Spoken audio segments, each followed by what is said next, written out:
Bom, boa noite, pessoal. Vamos começar mais uma aula do nosso curso. Hoje a gente vai ter uma aula sobre espiritualidade e religiosidade na hipertensão arterial. A gente tem a honra de ter aqui o professor Júlio Tolentino, ministrando essa aula para nós. Agradeço muito você ter aceitado o convite, Júlio, super obrigada. E tenho certeza que todos vão aproveitar muito essa aula. Podemos começar. Muito bem, professora Elizabeth, nossa querida Beth. Agradeço muito, na realidade é um privilégio estar aqui entre vocês. A ideia é que traga para todos nós uma discussão mais prática.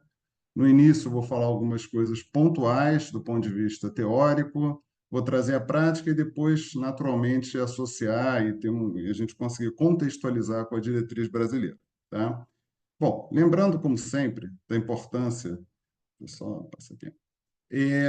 Eu sei que já foi bastante discutido, mas é sempre bom lembrar o conceito de espiritualidade.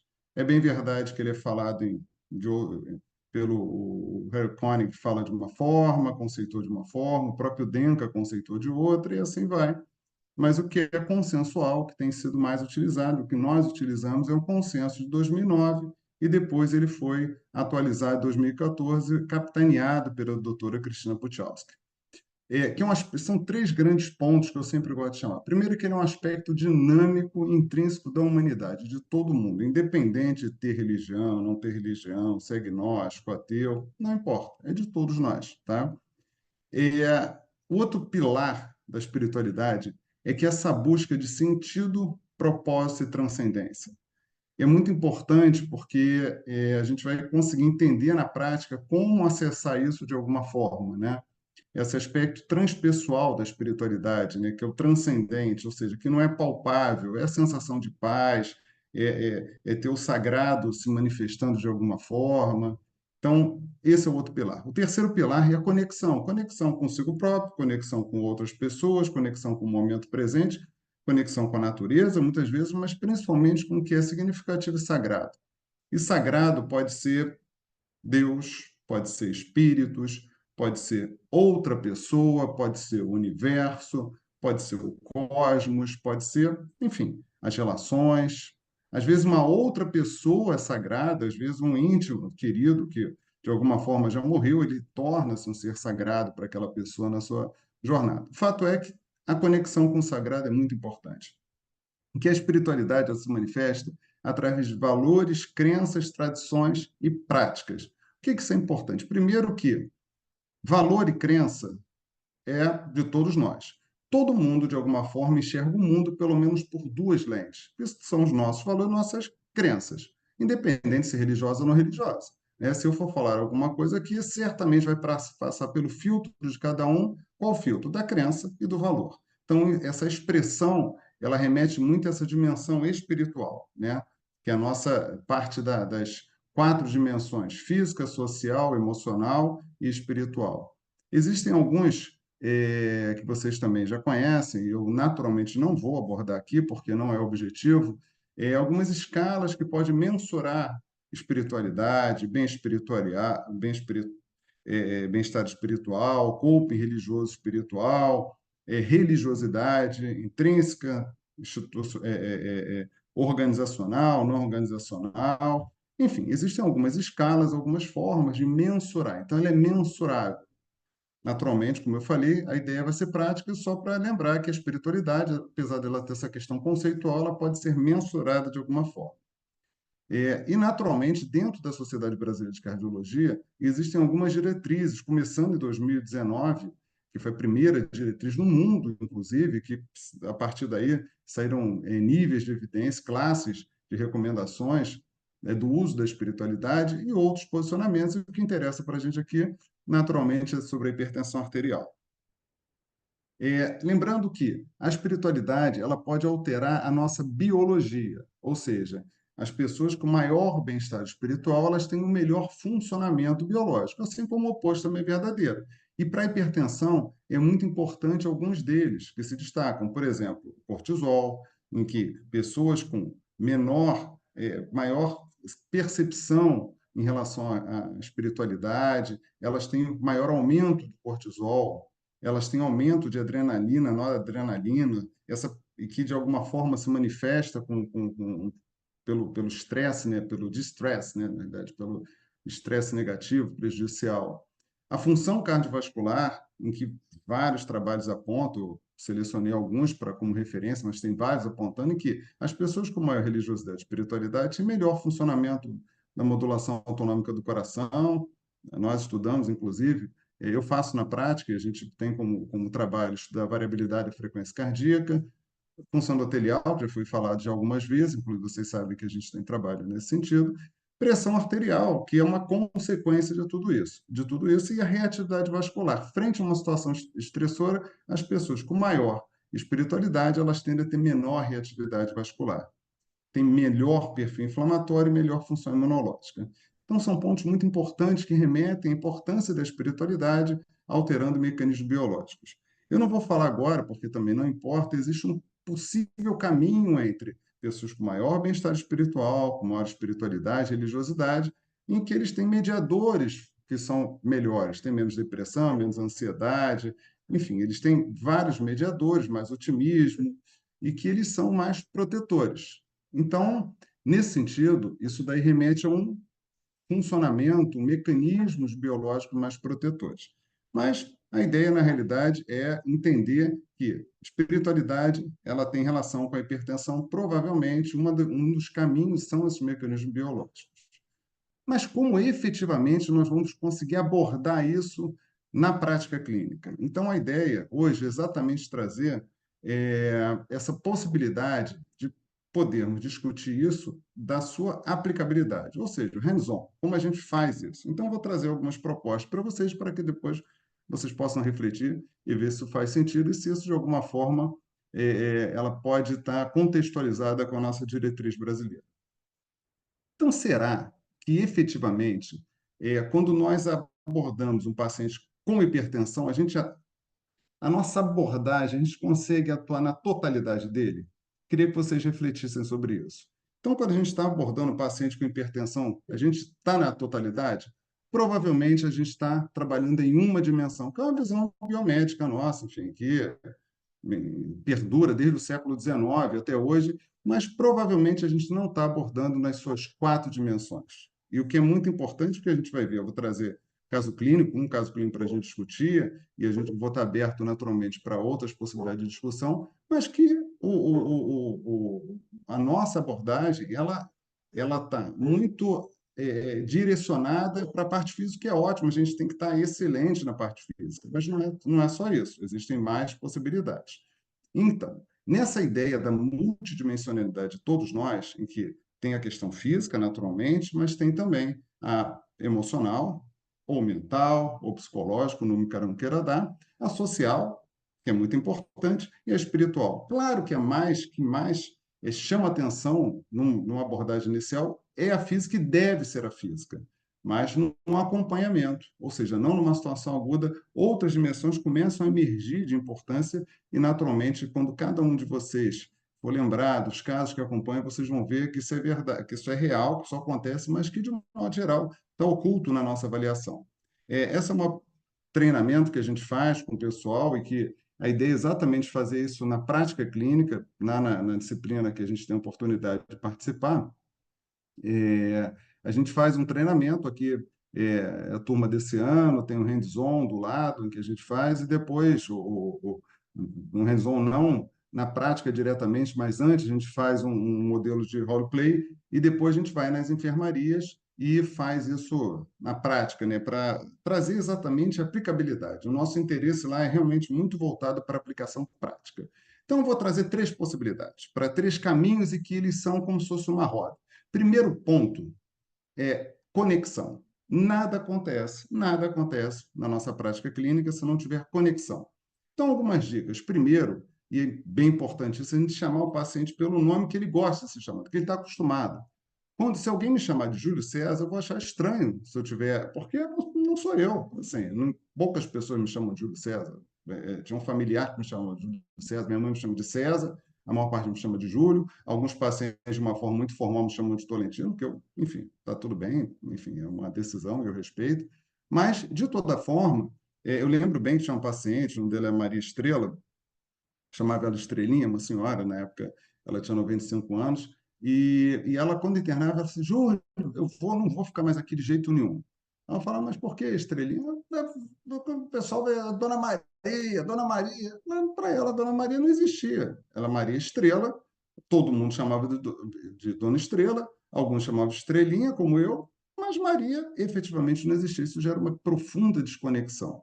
E a nossa presença, pessoal, a gente tem que procurar pontos em que remetam ao mundo interior das pessoas, o que é de valor para ela, o que é importante para ela. E isso gera mais conexão. E dependendo do caso, numa situação mais grave, eles falam que para gerar maior conexão e que traz um perfil, né, uma percepção de bem-estar para o paciente, é a nossa presença compassiva. Presença compassiva é a gente estar, na realidade, direcionado para o outro, entender o problema do outro e se direcionar para ele, não trazer para a gente, até porque isso geraria burnout para todos nós. Mas, na realidade, a gente se direcionar para o sofrimento do outro. Não é só ter empatia, tá? Mas se direcionar. E isso se faz, muitas vezes, através da escuta empática e ativa. Como essa escuta ativa? Trazer alguns pontos, não sei se em algum momento isso é pouco falar na medicina, mas profundamente importante, porque isso é uma intervenção, a primeira intervenção, ou pelo menos uma das primeiras intervenções que se faz na espiritualidade, ou dentro da anamnese espiritual, é a escutativa. Alguns pontos importantes, a gente tem que estar presente, concentração total. Se você está falando, eu estou aqui para te escutar, e não ouvir. Ouvir, a gente ouve várias coisas, escutar é quando eu direciono minha atenção para você. Você é tão importante, como quando Cecília Saunders falava, né?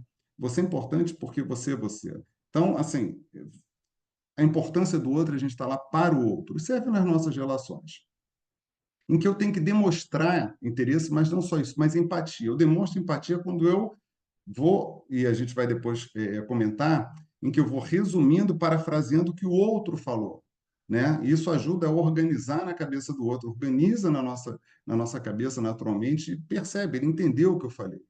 E está numa postura aberta, ou seja, não uma postura fechada, numa postura, enfim, que de alguma forma gera algum afastamento. A nossa linguagem não corporal é muito importante, e sem julgamento. Né? Se a gente, na realidade, se o outro fala das suas crenças, e agora remetendo à espiritualidade, da sua religião, do que seja, não importa se eu acredito, se eu não acredito, se eu sou religioso, se eu sou evangélico, se eu sou evangélico fervoroso e acredito que aquilo ali tudo, né, assim, o que ele está falando não existe, não importa, o que importa é o outro, é sempre o outro. A gente ali está numa postura de quem está direcionado para o outro. Tá? Isso é extremamente importante. E mantém esse contato visual, como eu falei, essa linguagem não corporal é muito importante, e a gente vai sempre validando o que o outro fala. É muito importante isso, palavras como entendi, faz sentido, enfim. E, naturalmente, essa questão também, dentro da linguagem não corporal, da validação. As perguntas são abertas e eu chamo do PCR. O que é o PCR? Que não é exatamente nessa ordem, mas primeiro é o quê? Primeiro é o resumir, né? Mas PCR para eu não esquecer na prática. O R é o resumir, que quando a pessoa fala, ela está falando, eu estou escutando, dentro da escutativa, e eu resumo para ela o que ela está dizendo. Isso me ajuda a entender, ajuda ela a se organizar. Esse é um ponto. Segundo ponto, parafrasear, é com a linguagem dela. Se ela fala, pois é, eu estou achando que minha alma é a alma que eu vou usar. Se ela fala espírito, ela vai fazer espírito. Se ela fala o nome que ela der, esse vai ser o nome. Por quê? É como ela consegue entender e como eu consigo me conectar com ela. Então, eu parafraseio, ou muitas vezes repito, frases que ela está dizendo. E clarifico. Então, eu vou dizer, tudo bem, dona Marlene, pelo que a senhora está me dizendo, é isso, isso, isso, isso. Tá? Parafraseando, repetindo, ela vai dizer é ou não é. Tá. Além disso, então ela já entendeu. Então, além disso, a senhora podia me explicar tal ponto? Isso é clarificar. Tá? Isso auxilia muito. E a gente está ali para apoiar e encorajar. Isso gera demonstração de empatia e de percepção. E isso já é uma atuação, já é uma intervenção. O que a gente não pode fazer naturalmente, ficar olhando o relógio, mexendo no celular, ficar se movimentando o tempo todo, demonstra distração, olhando outras coisas, que isso as pessoas percebem isso. Até porque as nossas perguntas desconectadas não têm sentido para a pessoa, Já aconteceu isso, obviamente, comigo, em que a pessoa, doutor, mas eu falei isso agora. Quando eu escuto isso hoje em dia, eu disse, pô, de novo, falhei, volto de novo e refaço a minha estratégia que eu, por um motivo qualquer, principalmente hoje em dia, que fica o WhatsApp na tela, e que quando você percebe aquilo ali, pronto, arrebenta com essa possibilidade de a gente fazer essa atuação. Cuidado para não ficar interrompendo as pessoas. É muito comum, nós interrompemos muito. Existe até um estudo interessante que 18 segundos tem uma interrupção. Então a pessoa fala, tá bom, mas então acaba, a pessoa não consegue se manifestar, não consegue, na realidade, trazer a narrativa dela, que para a gente vai ser muito importante. Independente do quadro, mas na hipertensão não importa, vai ser muito importante. E a gente não tem que dar um sentido, nosso sentido. O sentido é dela, do que ela está falando, e a gente tem que se silenciar enquanto o outro fala. Então, isso é escutativa. Primeiro ponto. São 3 pontos que eu vou chamar. Primeiro, a conexão. Segundo, a avaliação. A avaliação é a experiência da doença, o que importa. Quantas pessoas com hipertensão chegam? Elas chegam, essa semana já atendi umas 2 pessoas assim. Uma foi, ela chegou lá, por quê? Na realidade, ela chegou, ela vinha, estava tendo cefaleia, e, enfim, com uma sensação de tonteira. Na verdade, a pressão nem estava muito alta, enfim, estava no máximo 150, mais ou menos, com a diastólica de no máximo 90, mas a experiência da doença dela era muito ruim. E aí se usa o CIF, acredito que vocês conheçam, do método clínico central na pessoa. O S é o sentimento, ou seja, o que que ela está assim, qual a preocupação que ela tem? No caso, essa paciente já está com medo de ter um AVC. A ideia é por que que ela tem isso? E a pessoa fala, olha, eu acho que é porque eu estou muito estressado. E isso dá oportunidade, depois a gente vai falar, de, dentro da questão do estresse, entender quais são os recursos que ela tem, que ela não está usando, que a gente pode auxiliá-la de alguma forma ali, sem precisar remeter naquele momento ali, a gente já pode fazer algumas atuações, independente de remeter para acompanhamento psicológico ou não.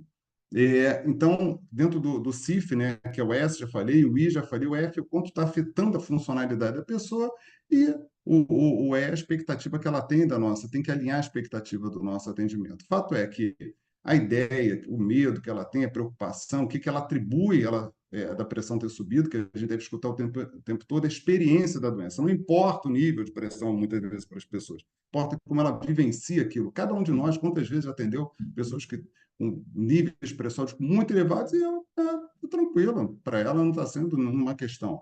Outras com níveis muito menores, como essa que eu falei, mas com um problema, experiência terrível do que ela está vivenciando. Isso ajuda a começar a entender as 4 dimensões. Naturalmente, estou falando da física. A experiência da doença é a física. Tem a emocional, que a gente não vai abordar aqui, psicológica, a social, que impacta nas conexões sociais, na vida social da pessoa, que também não vou abordar aqui, e a espiritual, que é nosso foco de abordagem naturalmente. Em que a gente vai fazer a avaliação da espiritualidade. Eles falam muito do rastreio em espiritualidade, né? Se a pessoa está em paz, então, a gente está recomendado, mas eu vou trazer já diretamente uma avaliação mais aprofundada da espiritualidade, não com questionários, mas de uma forma mais organizada. Primeiro tem a forma não estruturada, que eu preciso entender como ela está enfrentando aquilo ali, ou seja, qual o significado que ela está dando ao evento. Isso aquilo ali, qual a estratégia cognitivo-comportamental. Se, por exemplo, se a pessoa está numa condição de estresse assim, violento, enfim, por uma questão qualquer, que aquilo ali está, que ela atribui, inclusive, aumento da pressão arterial por conta disso. O que ela está fazendo? Como ela está enfrentando? Como é que ela está fazendo do ponto de vista religioso espiritual? Se ela fazia meditação, ela parou de fazer. Se ela, na realidade, não consumia, está consumindo menos bebida alcoólica, está consumindo mais, que é um enfrentamento negativo, e o coping negativo na medida que ela deixa de frequentar um local que ela é religioso, se ela fazer uma atividade na natureza, ela parou de fazer, um trabalho voluntário, ela parou de fazer. Como é que está o enfrentamento dela? Isso para a gente vai ser importante. E, como eu falei, se ela tem uma necessidade espiritual, isso vai ser para mais avançado, eu vou falar um pouquinho mais sobre isso depois, mas quais são os recursos que ela tem? Ou seja, o que que ela fez, o que ela está fazendo em que ajuda. Eu vou dar uma coisa que eu uso na prática. Quando a pessoa diz que está muito estressada, eu falo o seguinte: é, seu João, tudo bem contigo? Tá, eu estou muito estressado. Olha só, me dá de 0 a 10 quanto você está de estresse. Qual a tua percepção atual de estresse? 0 é nenhum estresse e 10, naturalmente, o estresse da linguagem que ele entende como estresse. O estresse é dele, ele sabe, ele pode dizer o que é. Eu não vou explicar o que é estresse, o estresse é ele que dá o sentido para o estresse. O que importa é ele. Se ele está estressado, ele vai dar o sentido. 0 é nenhum estresse, 10 é o maior estresse que você já teve na tua vida. Qual estresse, João, que você está agora? Qual a pontuação? Ontem eu fiz no consultório, inclusive, isso. Eu faço com regularidade. 7. 7 é dele. Para mim não importa, assim, não tem julgamento meu se é bom, se é ruim, se é mais ou menos. 7. Aparentemente está numa situação, vivenciando uma situação estressora mais significativa. Tudo bem. Perfeito. E 7. Agora, olha só, qual é a sua capacidade de lidar com isso? 0 é nenhuma capacidade. 10 é você está lidando muito bem, você está conseguindo lidar muito bem com o seu estresse. E 0 é nenhuma. Quanto? Ontem, por exemplo, aí o paciente falou 6. Deu 7, deu 6. Perfeito. Aí agora são as perguntas que me interessam. Por que você deu 6? Deu 6, tá? Então você está lidando, 0 é nenhuma capacidade, 10 é a melhor capacidade possível. Deu 6. O que te fez dar 6 que não deu 2? Eu estou acessando, de alguma forma, o recurso dele, que ele está conseguindo usar. Aí ele falou curiosamente comigo: olha, eu tenho feito não muito bem, mas estou conseguindo fazer um pouco de meditação, também hipertenso, com pressão descontrolada. Não estou conseguindo fazer muito bem, mas eu toco bateria, isso me ajuda muito. Perfeito, né? Outra coisa que tem me ajudado e tenho conseguido lidar é porque eu tenho um local, tinha perguntado se tinha algum local, vou no local religioso, ele falou que era espírita e que o que você faz? Ah, tá. Eu, na realidade, eu frequento lá, mas vou só nas palestras e tal, perfeito. Mais um recurso que ele está usando, ele está conseguindo. E eu também caminho com a minha esposa na praia. A gente tem conseguido caminhar, ele mora na Barra, eu caminho na praia, final de semana, perfeito.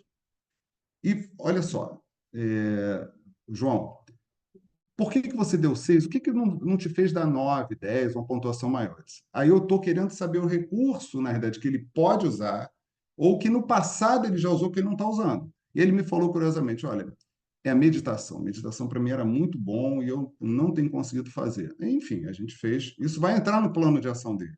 Tá? A meditação já vai entrar no plano de ação dele. Ele é um recurso dele. E no local que eu vou, lá no centro que eu frequento, eu gostava muito de participar de um trabalho lá, voluntário, enfim. Para mim é muito importante fazer a caridade, doutor. Para mim é um negócio relevante. Perfeito. Ele está falando, não tem julgamento meu. Tá, por que você não está fazendo? Não, mas você acha que isso é possível? Pronto, eu começo a trabalhar. Percebam que tem a conexão, tem a avaliação, mas eu já estou na intervenção, no plano de ação com ele.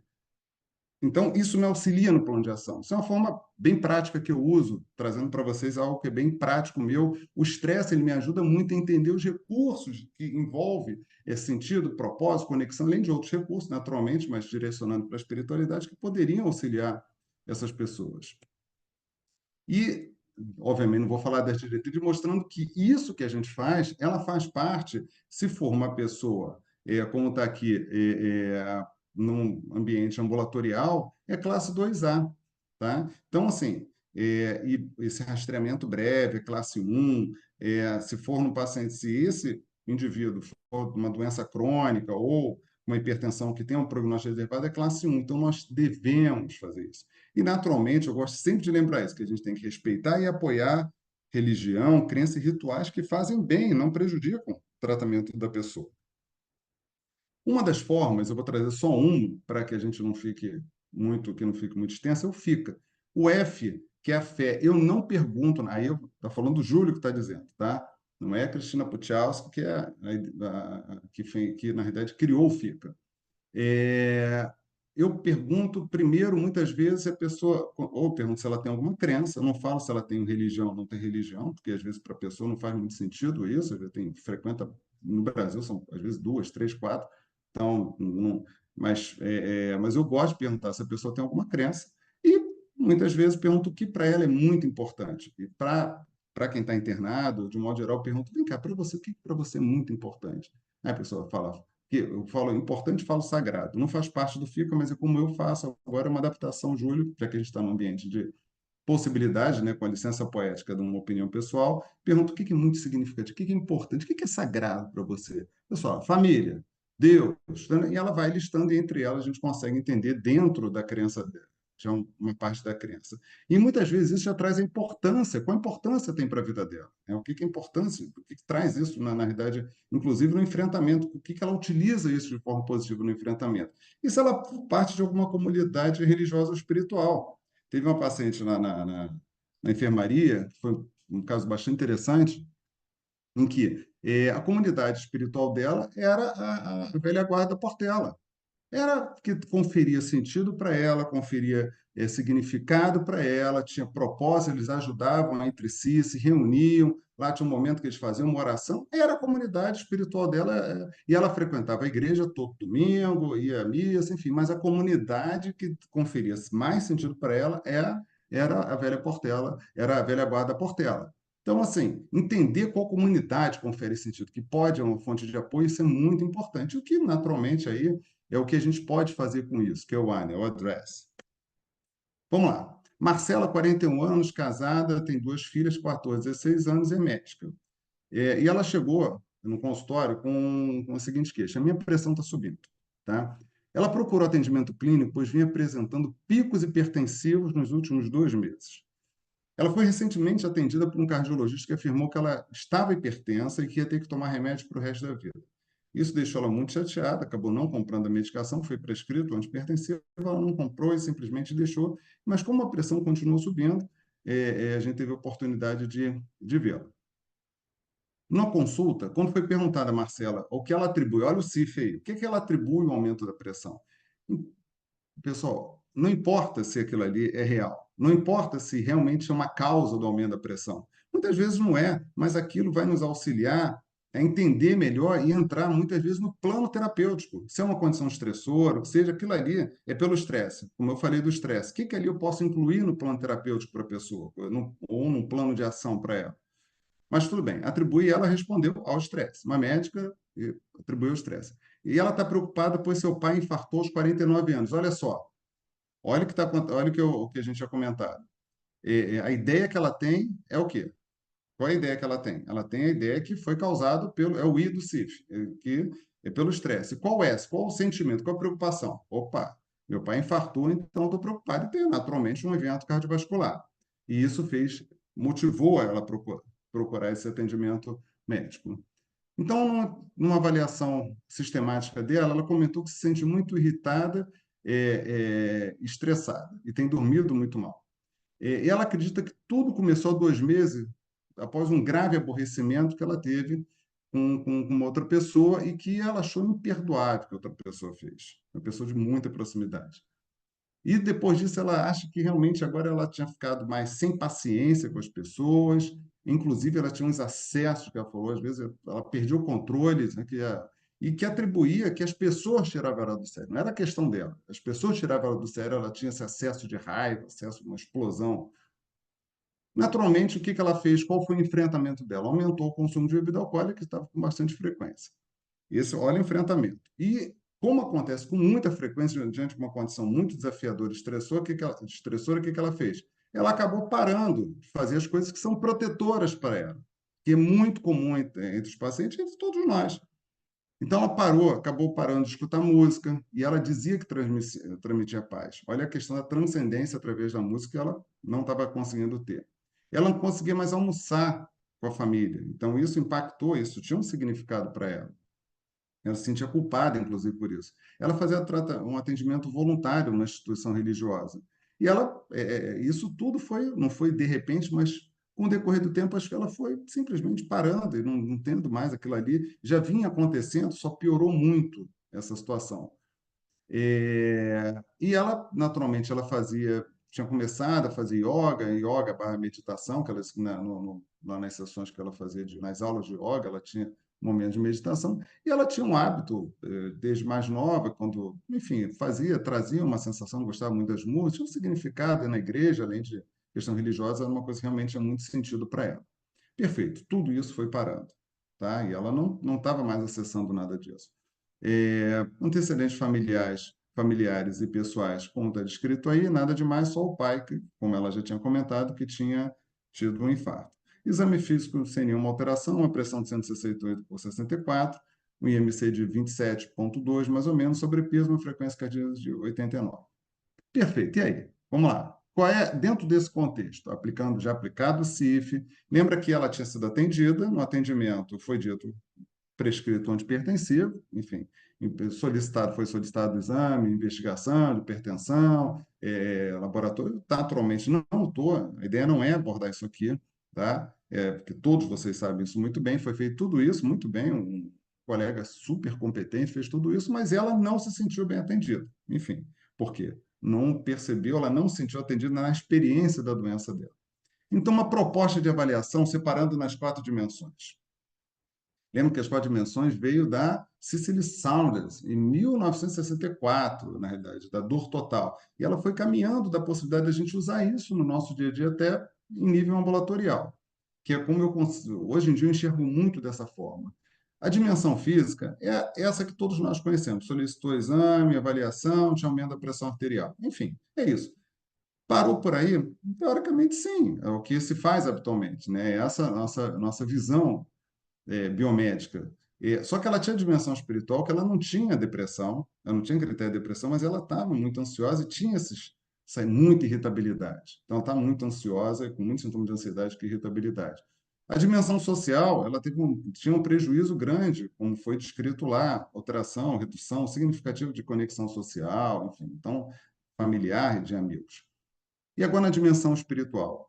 Se a gente for perceber, tem um impacto muito negativo da dimensão espiritual. Ela parou, lembra, de escutar música que trazia para trazer a sensação, a percepção de harmonia e de paz para ela.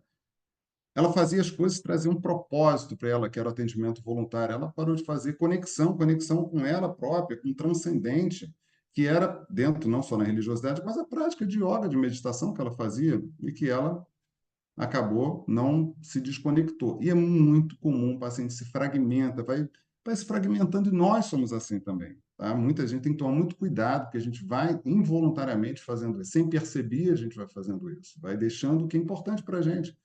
O fica dela. Ela tem uma fé numa força maior, mas ela não tem nenhuma religião. Ela diz que vai na igreja porque se sente bem, mas ela não se classifica como católica, enfim, é mais o ambiente da igreja, que traz para ela. Nem gosta de, na realidade, ela vai, mas o ambiente para ela é muito importante, não exatamente o culto religioso. Mas ela diz que a fé dela norteava ela e que tem, assim, mas que com esse contexto todo ela acha que, enfim, a fé dela diminuiu. Ela ia nesses encontros do grupo de yoga, ela ia à igreja eventualmente, mas não era a comunidade dela espiritual, e sim o pessoal da yoga, mas não estava indo mais. E o que era importante para ela, eu não uso dessa forma, e está só para ficar claro que ela achou, na conversa ficou claro que ela achou muito interessante, depois que eu falei com ela, ó, tem as dimensões e tal, a gente comentei com ela, ela falou, achei muito interessante, eu não tinha parado para pensar sobre isso, né? Que eu, na verdade, estava afetada, né? E não só na parte física. Então, vamos lá. Terceiro, que é a conduta. O que a gente faz com isso, né? Em relação à dimensão espiritual? Aí eu trago alguns pontos, isso não está escrito dessa forma, não tem nenhum lugar escrito desta forma, foi um apanhado de lugares. Primeiro, eu tento auxiliar o paciente nos seus recursos, como eu falei. O que ela faz agora, o que ela já fez que beneficiou. Segundo, se ela tem necessidade de uma assistência espiritual especializada, isso remete ao capelão, então, para um paciente que está internado, no contexto dela. Se precisa de um encaminhamento profissional da área de saúde, isso é importante, da saúde mental. Por quê? Muitas vezes o envolvimento, as dimensões, quando a gente fala, tem as 4, obviamente está tudo interligado. A dimensão espiritual impacta na física, impacta na mental, impacta na social, e elas se impactam negativamente e positivamente. Tanto é que existe sofrimento espiritual secundário, que a secundária é uma alteração mental, ou seja, um sofrimento mental. É muito mais comum ter um sofrimento espiritual nas pessoas com transtorno mental. A prevalência é muito maior, que não é pequena. A população tem local, em pessoas com transtorno mental chega a 50%, 60%. Na população geral, dependendo do estudo, 30, 30 e poucos por cento. Então, não é do sofrimento espiritual, não é desprezível, isso é até bastante significativo. É importante ver se no plano de cuidado entraria isso. Se existe alguma intervenção em espiritualidade, ou seja, a gente vai precisar, e são intervenções específicas que, nesse caso, aparentemente, não precisaria, enfim, não foi pensado nisso. E se tem existem algumas intervenções para sofrimento espiritual, que eu vou comentar no final, algumas que não é. Enfim, para esse paciente, me pareceu que o mais importante seria, provavelmente, seria os recursos e a avaliação da saúde mental, enfim, aí eu ia, na verdade, construir isso com ela. Então, vamos lá, um plano terapêutico, uma proposta de plano terapêutico. Então, da parte física, não vou comentar, Da parte emocional, mental ou psicológica também, não, a ideia não é comentada, ansiedade, estudo do sonho. Eu sugeria acompanhamento psicoterápico, ela não quis, inclusive. Eu expliquei, é pedagógico explicar que o estado de raiva ele pode afetar, tem vários estudos mostrando de forma muito consistente a importância do estado de raiva no sistema cardiovascular, né, no risco cardiovascular, de evento cardiovascular, que ela estava tão preocupada, e já começou a psicoeducação do perdão. Eu não falo perdão, porque quando a gente fala perdão, é muito comum falar, não, mas ele não merece o perdão. Tudo bem, né? Mas então não falo. Primeiro, eu gosto, aí são abordagens pessoais disso. Eu digo, se aquele sentimento, se ela acha que de alguma forma está sendo positivo. Então, ela começar a entender sobre isso. E se, na realidade, se ela sentindo aquilo ali, de alguma forma, se valeria a pena ou não. E aí eu começo nesse caminho, sem dar o nome perdão no início, que eu acho que é muito forte, remete muito à reconciliação, que não é o perdão. Perdão não é reconciliação, obrigatoriamente não é, mas pode levar esse pensamento. E aí sim, a lembrança e validação do que o paciente fazia, do que ela fazia, que dava sentido e propósito. São os recursos, como eu já falei. E via em relação à possibilidade dela reiniciar a prática da yoga, da meditação e voltar ao local religioso. Isso daí mostrando, não é uma prescrição de religiosidade, que a gente não pode fazer isso, mas se faz sentido, se para ela, o que eu falo? Olha só, você ir à igreja era importante para você, te fazer bem? Você acha que de alguma forma isso poderia te ajudar nesse momento? É assim que eu faço, tá? A yoga, te ajudava? Tá. Meditação, tá? Eu não vou dar uma palestra para ela. A yoga é muito importante, tem uns estudos, por mais que ela seja médica. Eu até comento isso de alguma forma depois, mas primeiro tem que fazer sentido para ela. E se ela faz uma possibilidade, não sei se vocês já escutaram, é a gente tornar isso um plano de ação através de meta SMART, que é uma das coisas que eu tenho atualmente procurado fazer, que são metas que têm que ser específicas, mensuráveis, alcançáveis, relevantes, com prazo, ou seja, um prazo definido, time-bound, né? Um prazo em que vai ser revisto. Yoga meditação, vamos lá, vai começar? Quantas vezes? Eu deixo isso escrito atualmente, tá? Quando eu consigo fazer isso, eu tenho procurado me organizar na consulta para conseguir fazer isso. É o quê? 2 vezes na semana? Tá. Ela que está dando o plano de ação, não sou eu, ela que está dizendo, é 2 vezes, 2 vezes. É uma hora, tá. Você consegue se organizar? Consigo. Você acha que isso vai te ajudar em quê? Aí ela vai dizer, ó, acho que vai diminuir. Ela que vai dar o sentido, ela que vai dizer o que pode ajudar. Não, não sou eu que tenho que dizer. Quer dizer, eu posso depois ajudar, mas ela tem que ser, para ela estar engajada no processo, ela tem que entender se é relevante para ela ou não. Às vezes, que é relevante para ela não é para a gente. A gente pensa muito, e é uma outra discussão que eu não vou trazer aqui, dos desfechos clínicos, tá? Mas muitas vezes tem um desfecho para o paciente, que é de outros benefícios, que, enfim, para a gente atingir o nosso, que é importante, o nosso desfecho tem que ser bom para ela, o desfecho dela tem que ser bom. E trazer um prazo. E, naturalmente, eu fiz para ela exatamente, não tão assim, mas de uma forma clara, e olha, o quê? 2 vezes na semana, a gente, vamos ver como é que isso vai ficar daqui a 6 semanas, como é que você vai ficar, como é que você vai estar sentindo, tarará, enfim. Igreja. Eu botei lá, frequentar a igreja, vai, eu vou participar o quê? Da missa, todos os domingos você acha que dá todos, tá? Ela botou, depois ela tirou, botou todo, depois, não, acho que 2 vezes, 2 vezes. Entrou num plano de ação para ela. Eu não estou prescrevendo religiosidade, estou botando no plano de ação aquilo que ela julgou como sendo importante fazendo parte. E vamos ver se isso tudo está alinhado com a diretriz, com o posicionamento de hipertensão e espiritualidade. Isso ajuda na adesão ao tratamento? Sim, ela não tinha tomado remédio. Pode ajudar. Fator psicossocial, como, por exemplo, alteração do sono, saúde mental, depressão. Ela não tinha depressão, mas está no posicionamento. Então, a espiritualidade pode auxiliar a melhorar, que são alguns mediadores, e que naturalmente isso pode interferir no comportamento da pressão e no controle da pressão. Tudo está na diretriz, tá? E, por fim, que eu trouxe, ponto aí da diretriz, que aspectos práticos da espiritualidade e religiosidade, o que ele traz isso, né? Em especial, participação de cultos, religiosidade intrínseca, prece e meditação se associaram inversamente com marcadores fisiológicos de saúde, tais como menos estresse. Você acabou de comer biscoito. Oi? Ah, pensei que estivesse falando, perdão. Menor valor de pressão arterial e marcador inflamatório. Então, entendam que, na realidade, a proposta dela do plano de ação, ela contempla marcador biológico e o desfecho que nos interessa, que é o melhor controle da pressão arterial, naturalmente caminhando para o melhor gerenciamento do estresse. Tá?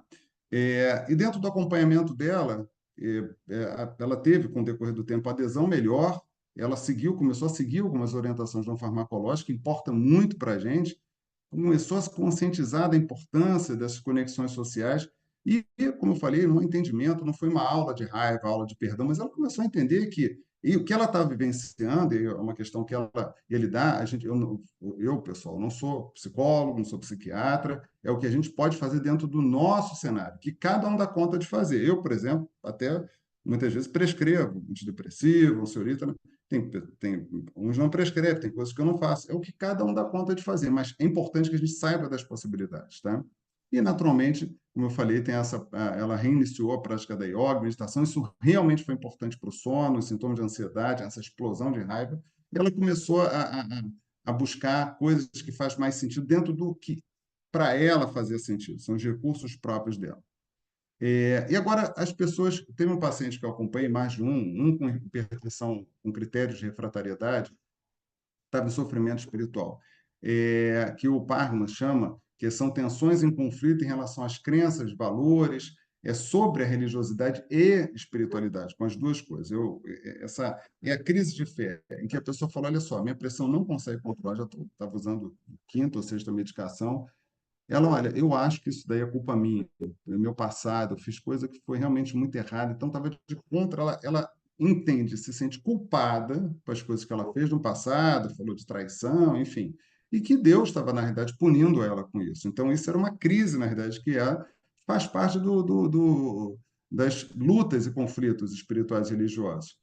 No caso dela, era raiva de Deus, Deus estava com raiva dela, e por isso essa dificuldade estava numa situação estressora, afetando muito a condição. Ela estava. Era um rapaz relativamente novo, a investigação de hipertensão secundária, não tinha descoberto ainda, mas com pressão de difícil, e assim, a vida dele, a experiência da doença dele estava horrível. Ele sentia, então, dentro das lutas, entrava a raiva de Deus, achava que Deus estava com raiva, era uma punição divina. Ele não estava com raiva de Deus, na verdade ele achava que Deus estava com raiva dele por um outro dado que é moral, em que ele acha que na verdade enfim, tinha sido ele o culpado de tudo isso.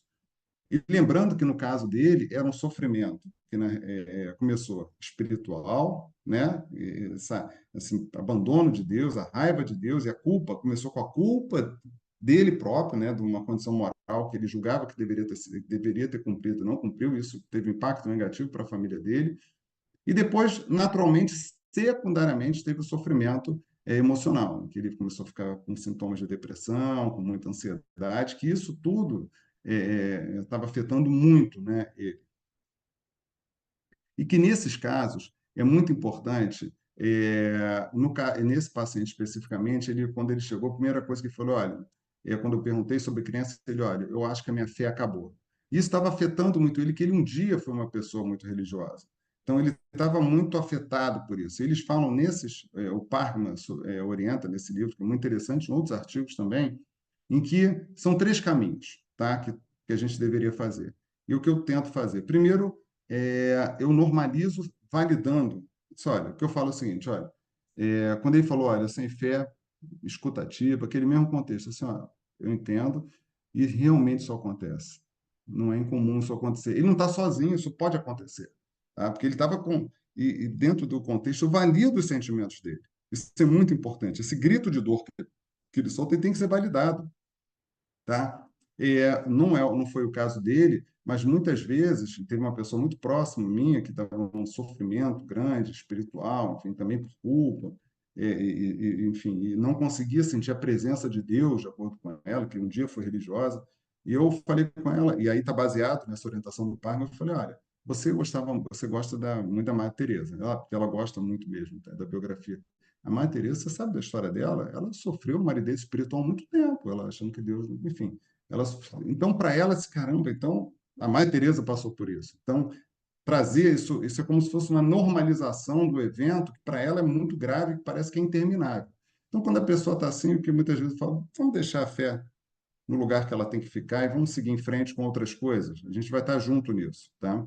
E não adianta, ela não fica assim, porque a gente não facilita, que é o item 2, a aceitação. E entender o seguinte: olha só, eu estou passando por isso, mindfulness pensamento passa, eu entendo que eu não sou o pensamento e deixo. Não adianta querer inibir, eu não fica assim, esquece isso, não vai acontecer. Só piora. Toda vez que a gente coibir, piora, tá? Isso, pessoal, é o que o Pagan recomenda para que seja feito ali, tá? Obviamente, o pessoal vai fazer psicoterapia, mas naquele contexto a gente consegue fazer essa abordagem que é muito rápida. E o terceiro é o que a gente já falou. Enfim, você que já passou por situações assim, ou você passou, não passou, outras situações desafiadoras, o que que você fez que te ajudou? O que que a gente pode fazer? O que? Escutar música, coisas que não têm a ver nem diretamente, muitas vezes, com espiritualidade, com religiosidade. Religiosidade a pessoa nem quer, ele nem queria falar em nada religioso, tinha até raiva disso. Depois ele, no decorrer do tempo, ele foi se construindo, se reconstruindo e as coisas se encaixando. Mas naquele momento ele não queria nem falar sobre isso, né? É importante entender essa possibilidade.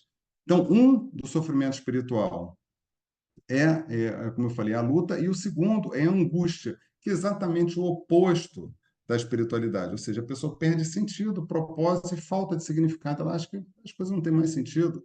E um outro paciente, esse daí já é um tipo de sofrimento do paciente, ele vinha, na verdade, nem tinha critério de refratário, mas com muita oscilação de pressão, e ele já, enfim, ele achou que isso daí, de alguma forma, para ele as coisas ele ia acabar tendo algum problema e que, enfim, ele estava passando. Isso foi muito secundário, é um evento que ele teve bastante sério, que teve muito uma questão do envolvimento dele com o sagrado, em que ele teve uma perda de um familiar e ele culpava Deus por isso. Na verdade, foi o oposto a ele. Ele achou que não tinha, que o familiar não merecia acontecer o que aconteceu. Ele não sabe se por isso ou não. Ele atribui como sendo um dos eventos da subida e descontrole da pressão dele. O fato é que ele estava sem sentido. Ele achou que não tinha mais sentido e já estava perdendo propósito, totalmente desconectado. E, mais uma vez, ele se desconectou de tudo que protegia ele. E é muito importante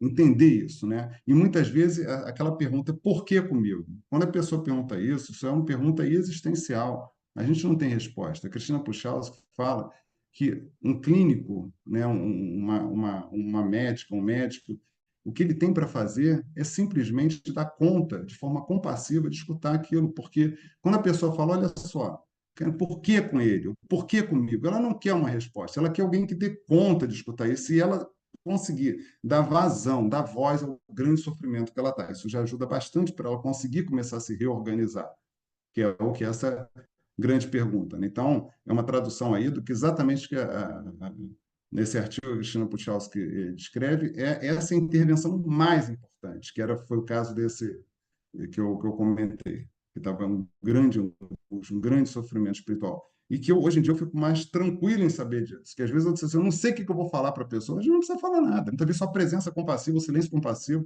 dá conta disso que ela precisa. Tem esse artigo, que obviamente não vou comentar, é um artigo desse autor que é muito interessante, ele é um capelão português, e ele mostrando que as intervenções em sofrimentos espirituais são várias, e uma delas é a escutativa. A outra é o toque, o olhar afetivo, é a presença empática e compassiva, é deixar facilitar a expressão de sentimento, é o silêncio terapêutico. Olha quantas possibilidades em que a gente pode estar acolhendo, inclusive, aceitando a pessoa como ela está naquele como tudo isso é intervenção, como a gente pode intervir de várias formas na pessoa, no nosso caso aqui, com sofrimento, ocorre. Para terminar, esse foi um caso interessante, que a gente estava numa atividade, e aí falaram, olha, fulano ali é muito, a gente passando lá na comunidade, falou, fulano ali, ele é muito rebelde, a pressão dele está alta, direta, ele não quer saber, não quer, enfim. E aí a gente foi sentar, eu sentei para conversar com ele, ele disse que estava perdendo peso, estava fraco, enfim. Só que a pressão era o menor dos problemas dele. Ele tinha um sofrimento das dimensões da cessarição, da dor total.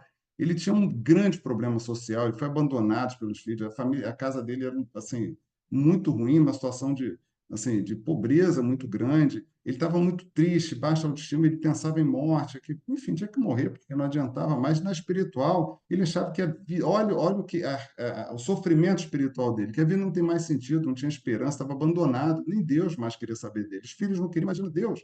Então, pessoal, muitas vezes precisa só da nossa presença, a gente está presente com a pessoa no sofrimento dela. Um toque, o silêncio, validar a dor que ela está ali.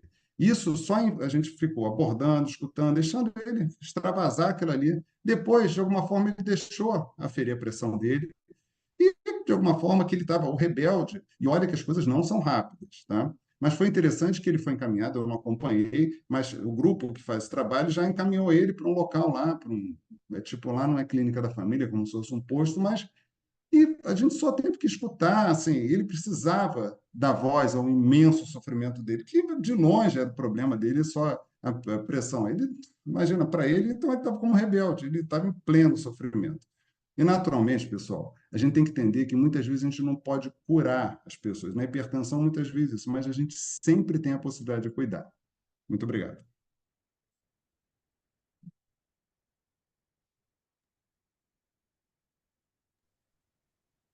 Que Muito maravilha, bom, Júlio. Maravilhoso, hein?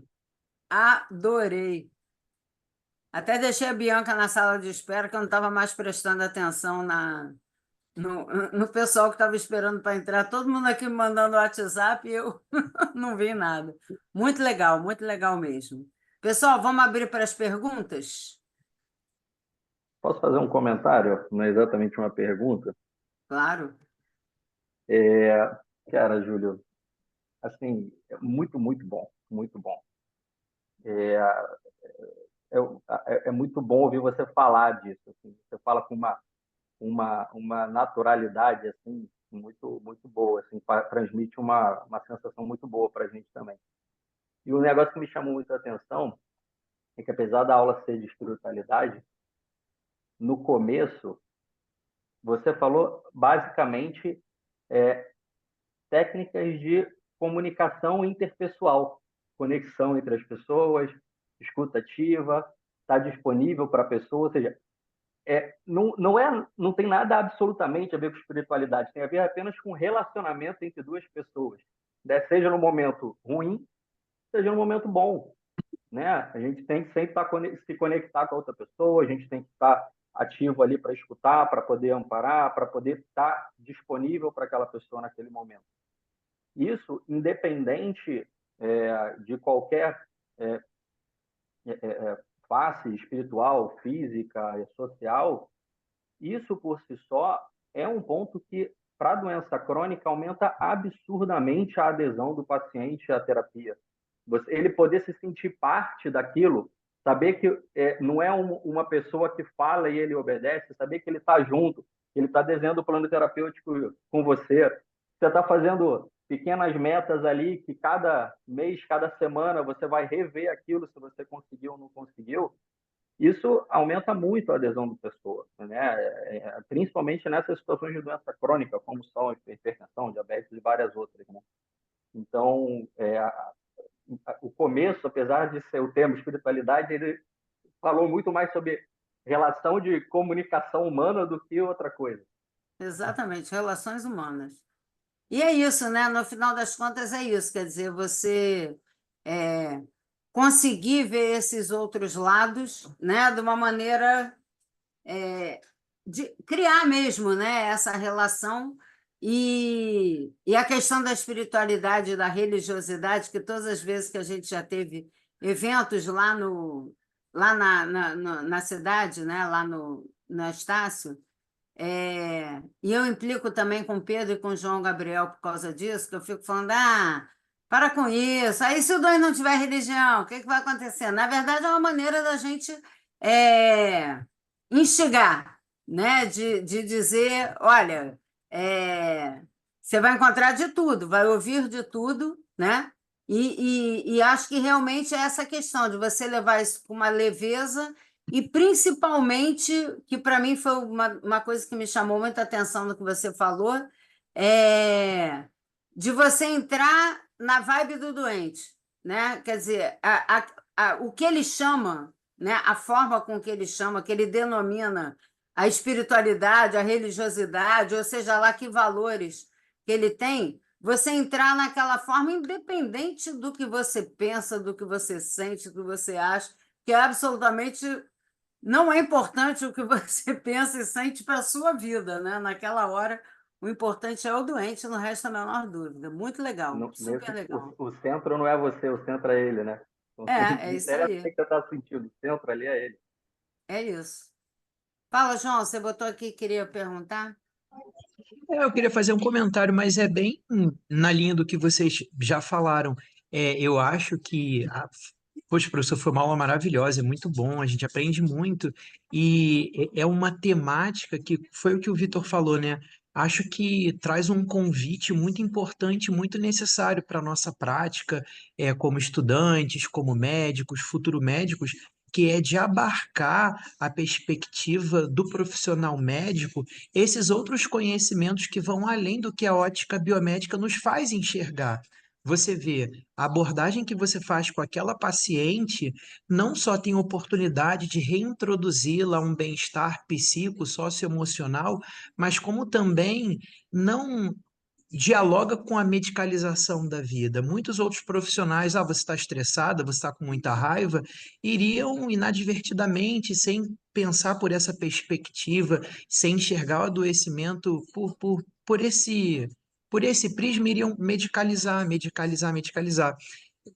Teve um domingo que eu estava dando plantão e aí eu recebi uma paciente que era irmã de um rapaz que tinha tentado autoextermínio, né? Foi uma tentativa de suicídio, ele foi direto para a sala vermelha, e aí, assim que receberam, e não foi nenhum plantão que estava cheio, isso é um dado importante, assim que receberam a paciente, que era irmã dele, que estava muito estressada, muito nervosa, não estava em crise de pânico, crise de ansiedade, só estava muito comovida e chorosa com a situação, quiseram medicá-la. Dá logo um benzo para ela, passa um benzo. Quando podem ser feitas outras coisas que não isso, entende? Entendo que era um contexto de emergência que tem suas peculiaridades, mas eu acho que esse tema é muito importante porque ele abre para esses outros saberes que, apesar de serem fundamentais para uma boa prática médica, em que inclusive causam assim uma grande diferenciação entre os profissionais, né? Porque acho que às vezes quando a gente não sabe o que procura, quando encontra fica assim meio na dúvida. Não tem um ditado que diz uma coisa mais ou menos assim? E aí você olha aquele médico e fala assim: "Nossa, que médico legal". De fato, ele pode ser muito legal, mas é uma questão profissional também. É uma questão que é baseada em evidência. Então, assim, eu acho isso maravilhoso. Eu gostaria. Eu fiz uma faculdade, eu fiz a UERJ, foi uma faculdade que dialoga muito com esse olhar humano, mas eu gostaria, assim, de ter visto mais isso ao longo da graduação, sabe? Eu não perdi isso dentro de mim, muito pelo contrário, eu fui amadurecendo essa perspectiva, mas eu acho que também por viver nesse meio, ter tido a oportunidade de conhecer o ProHeart, de frequentar o ProHeart, participar desses projetos, mas, assim, foi maravilhoso e fundamental, era só isso que eu tinha para falar. E aí, pessoal, dúvidas? Vamos aproveitar aqui o Júlio para tirar todas as nossas dúvidas. Eu tenho uma dúvida. Primeiro, agradecendo, eu sou um fã assumido do Júlio Tolentino, todo mundo sabe. Então, obrigado pela aula, Júlio, sempre um prazer te ouvir falar. A minha dúvida, Júlia, é em relação às outras áreas. A gente sabe que a espiritualidade está, de certa forma, bem avançada na questão da cardiologia, já tem própria diretriz dessa sociedade, já tem bastante coisa em relação à pesquisa, mas em relação às outras áreas, endocrinologia, gastro, a pessoa que não gosta, o profissional médico não gosta tanto da cardiologia, ou então já é especialista, já é um ginecologista, algo assim do tipo. Como é que você acha que está o desenvolvimento da espiritualidade em relação à pesquisa, até mesmo da prática clínica nessas áreas? E se você já teve também alguma experiência, que você viu o benefício da espiritualidade em alguma outra área além da cardiologia? Muito bom, Pedro. Obrigado aí. Aliás, obrigado pelo comentário. Vocês são muito generosos, né? Então, eu fico feliz aqui, fico me nutrindo da generosidade de vocês. Claro que sem merecimento, mas agradeço muito. Na realidade, Pedro, para ser muito sincero, o que eu menos faço isso é na cardiologia, tá? Dentro do consultório. Lá o consultório é um consultório clínico em que, assim, e no Gafre não tem, eu não estou ligado à cardiologia. Então, as nossas atuações lá, eu trouxe exemplos, né, doente cardiológico, de hipertensão, que faz parte do pool de pessoas que eu vejo, mas isso é aplicável para, enfim, acho que independe, realmente não vejo muito que conversa muito com isso é psiquiatria. Psiquiatria que eu vejo como sendo a que mais se aproxima dessa, porque existe uma interação muito forte do sofrimento espiritual com o sofrimento mental, emocional, psicológico, o nome que cada um dá de uma forma. O que ontem, inclusive, Pedro, você falou uma coisa que para a gente é muito importante. Ontem a gente teve uma reunião do DENCA de noite, e aí está querendo fazer, a proposta é começar já no mês que vem um grupo de estudos, e aí a gente está conversando, olha só, se na realidade, independente se colocar para cardiologista, imagina, coloca para cardiologista, ou seja, é pregar para convertido, quer dizer, quem já escuta isso, a ideia é que a gente abra a discussão e esteja, na realidade, aberto a outras opiniões, a outras posições, para que a gente possa crescer junto. E nem tudo, né? Assim, se você, por exemplo, está falando, olha, mas eu não tenho como fazer isso na endocrinologia porque não existe um posicionamento. Assim, esse posicionamento da cardiologia, ele na realidade, se a gente for ver lá de 2019, ele não descreve como sendo o nível de evidência, claro, de recomendação para a cardiologia, para pacientes ambulatoriais, pacientes com doenças crônicas. Então, eu acho que é uma diretriz que facilita muito a aplicabilidade em outros cenários. A geriatria já começou a fazer, já estão envolvidos. Eu fui chamado no mês, um tempo atrás, aquele que eu até estava falando do podcast lá com a Sociedade de Ginecologia, eles têm um certo interesse, mas eu acho que ainda acho que está em construção, mas por ignorância nossa mesmo. A gente vivenciou muito isso, ainda vencia com a questão da saúde mental, né? Um preconceito eu quando eu fui estudante, eu sou formado no século passado, então na década de 90 a saúde mental era uma coisa que, assim, era mega, não existia. Isso daí a gente não tinha nem como abordar. É que nem falar anamnese espiritual, é como se fosse uma anamnese mental, anamnese, não sabe, não contempla. Isso daí, enfim, até que isso daí veio crescendo e hoje em dia é mais do que natural se falar no sofrimento emocional, psíquico, que seja.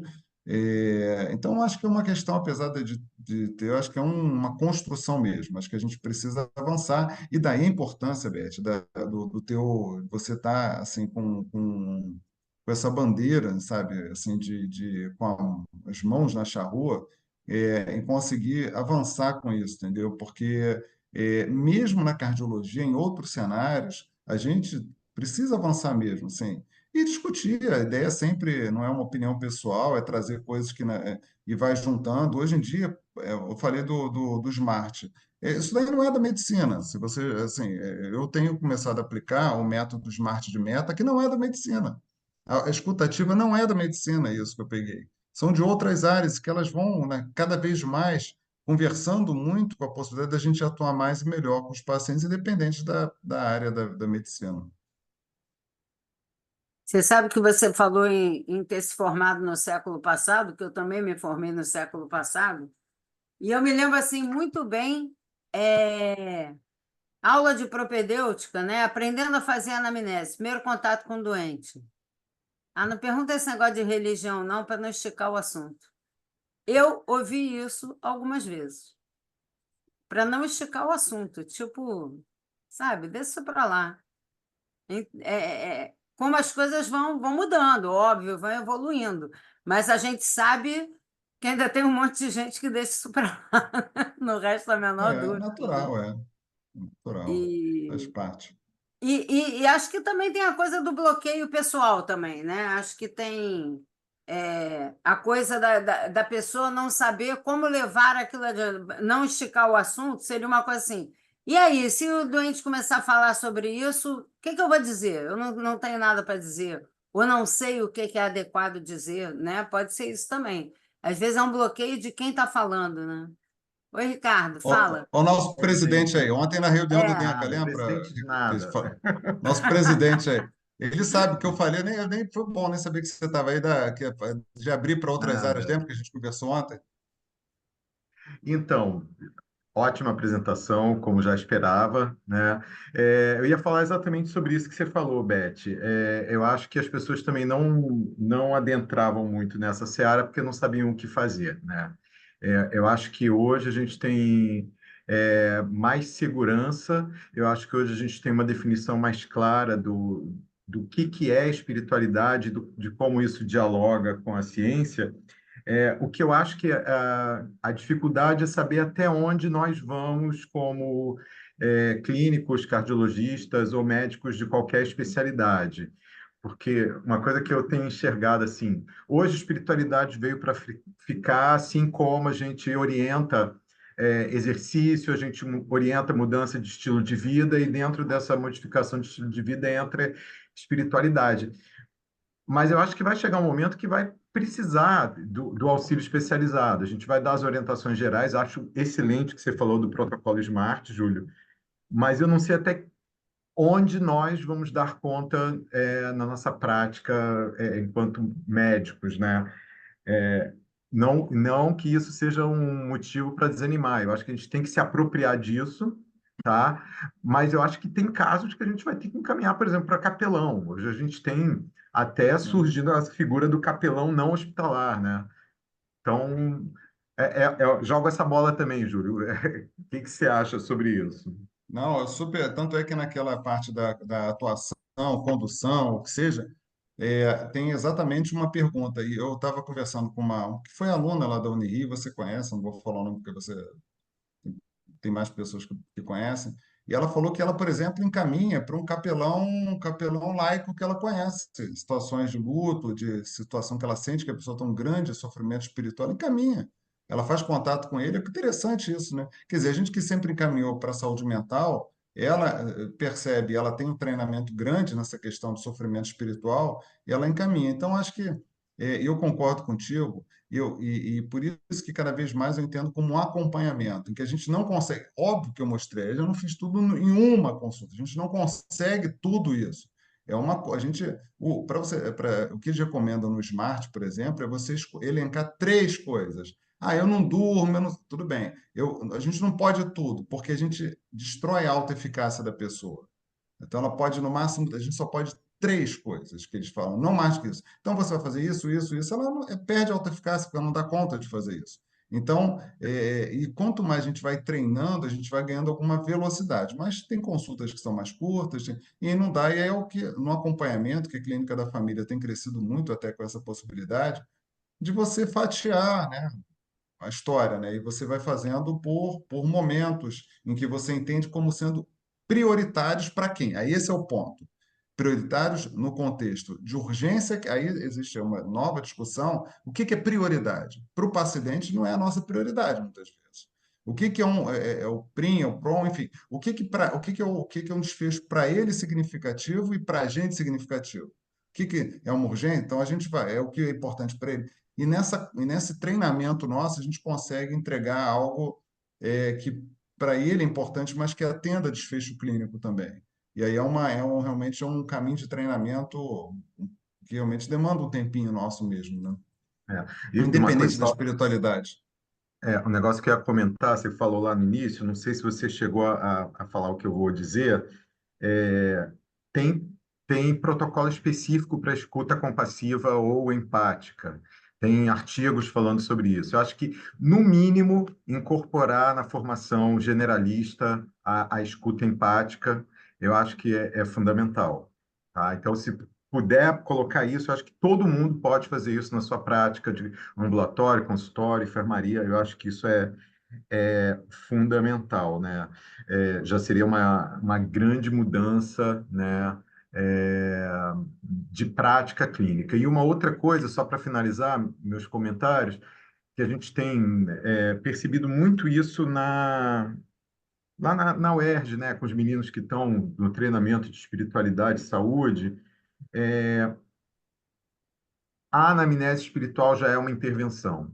De certa forma, quando eles fazem a anamnese, eles já têm alguma escuta empática e, assim, os pacientes geralmente já têm uma mudança positiva ao final da conversa, já pedem para o médico voltar, o interno voltar para conversar. Quando você volta, estão melhores. Então, eu acho que realmente, como o Vitor comentou, né, a questão da comunicação, da relação. Eu acho que a espiritualidade ela é um grande aliado nisso aí, né? na relação médico-paciente. Eu acho São até que a habilidades anamnese que não são ensinadas na faculdade, né? É, É isso, as eu pessoas acho que a têm que anamnese desenvolver. espiritual para o doente deve ser até uma surpresa, Sim, não é?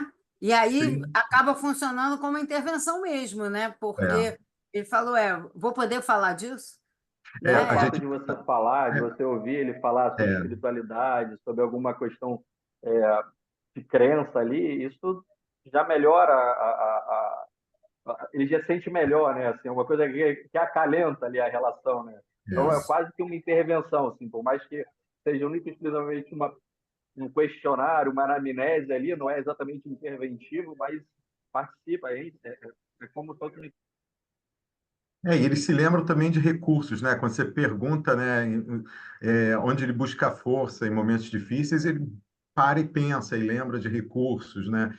Teve paciente que já agradeceu assim, nossa, obrigado por lembrar que eu tenho propósito na vida.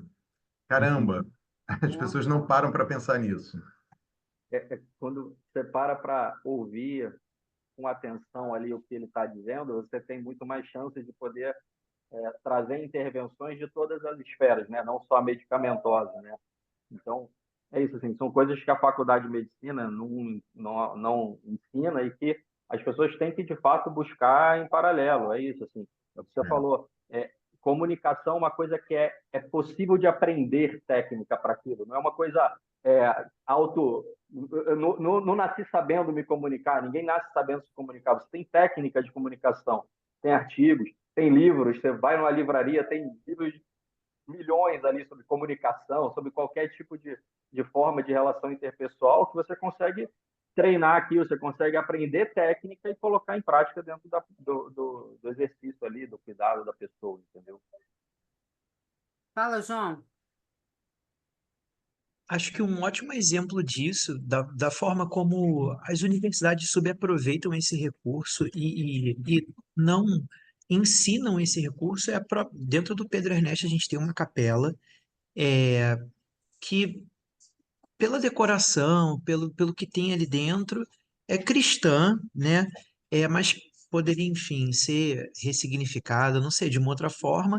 E mesmo se fosse só para o público cristão, vamos colocando dessa forma, né? Sim, é extremamente subutilizado. E aquilo ali é um artifício maravilhoso para os pacientes que estão internados, que poderiam manejar um transtorno de estresse agudo, um sofrimento, qualquer coisa ali dentro. E infelizmente não é o que acontece. Eu sempre conto essa história, quando eu rodei em clínica médica, eu levava os pacientes, claro, quando eles queriam, né? Eu fazia entrevista na amnésia espiritual, rastreava, via qual era a denominação religiosa, se de alguma forma aquilo poderia ajudá-lo. Nossa, quando eles falavam que sim, eu levava e deixava ele no momento dele, enfim, era muito clara a resposta que aquilo tinha na vida daquele doente. E era um recurso muito pouco utilizado dentro da universidade. Não precisa mais, uma coisa que todo mundo tem, todo mundo pode usar, é boca e ouvido. E nem aí acontecia, sabe? Então, assim, realmente é algo que a gente ainda precisa avançar muito, né? Acho que bater muito nessa tecla da educação, porque eu acho eu acho não, eu sou uma pessoa muito sensível, eu me sensibilizo muito com os outros. Eu virei médico há pouco tempo e eu fico assim um pouco chocado com as coisas que eu vejo. Eu lembro que quando eu estava na faculdade, num ambiente protegido, eu ouvia muito, não, lá fora vocês vão ver tal coisa, lá fora vocês vão ver tal coisa. E realmente as coisas que eu passei a ver assim são até um pouco assustadoras, sabe? E eu acho que resgatar essa humanidade que é perdida, né? Porque vai se reduzindo o sofrimento, a doença, a sinais, sintomas, a patologias, enfim. Acaba se esquecendo que a doença é uma pequena parte, é uma parte diminuta da vida daquela pessoa, por mais importância que ela tenha naquele momento em termos sociais, físicos, psicológicos, emocionais, enfim. E mais uma vez, parabéns, professor, porque isso é muito, muito, muito, muito importante. Até escrevi ali, né, que uma vez eu ouvi de um professor, não lembro, não sei se foi de você, que a pessoa pode, no seu consultório, ela pode nem estar com uma dor física, mas dificilmente ela não vai estar sofrendo. E, nossa, como alguém pode chegar a ter número no CRM e não saber acolher esse sofrimento. Você não precisa chegar na faculdade de medicina sabendo, mas você pode aprender, desde que os cursos médicos ofereçam isso para gente. Enfim. Pessoal, mais alguém tem alguma dúvida? Vou parar a gravação, tá?